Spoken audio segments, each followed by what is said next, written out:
இப்ராஹிம் அலைஹிஸ்ஸலாத்தை தானே அல்லாஹ் காபத்துல்லாவை கட்ட சொன்னான். ஆனா இப்ராஹிம் அலைஹிஸ்ஸலாம் அல்லாஹ்ட்ட என்ன கேட்டாங்க தெரியுமா? ரப்பே, இந்த காபாவை கட்டுற பணியில என் மகன் இஸ்மாயிலையும் நான் சேர்த்துக்கிறேனே அப்படின்னு கேட்கிறாங்க.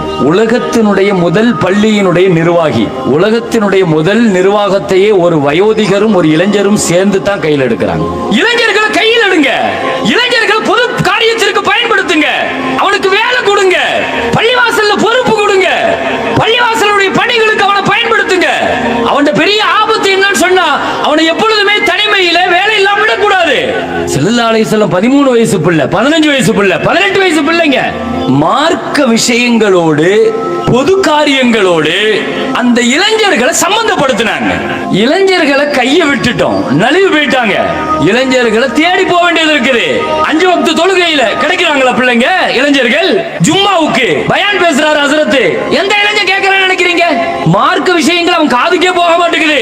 ஏங்க, இந்த பிள்ளைங்களை பள்ளிவாசலுடைய பொறுப்புகளுக்கு எப்ப பயன்படுத்துவீங்க? அவர்களை கொண்டு வரணுமா இல்லையா? கொண்டு வந்து நல்ல காரியத்திற்கு ஒரு அமைப்பை ஏற்படுத்துங்க, நல்ல விஷயங்களுக்கு பயன்படுத்துங்க, அறப்பணிகளுக்கு பயன்படுத்துங்க. ஷாஃபி ரஹ்மத்துல்லாஹ் சொல்லுவாங்க, இளைஞர்கள் எதிரியினுடைய கையில இருக்கிற வாளு மாதிரி, அதை நீ தடுத்து சரியான வழிக்கு நீ எடுக்கலன்னா அது உனக்கு எதிராக திரும்பிரும்பாங்க.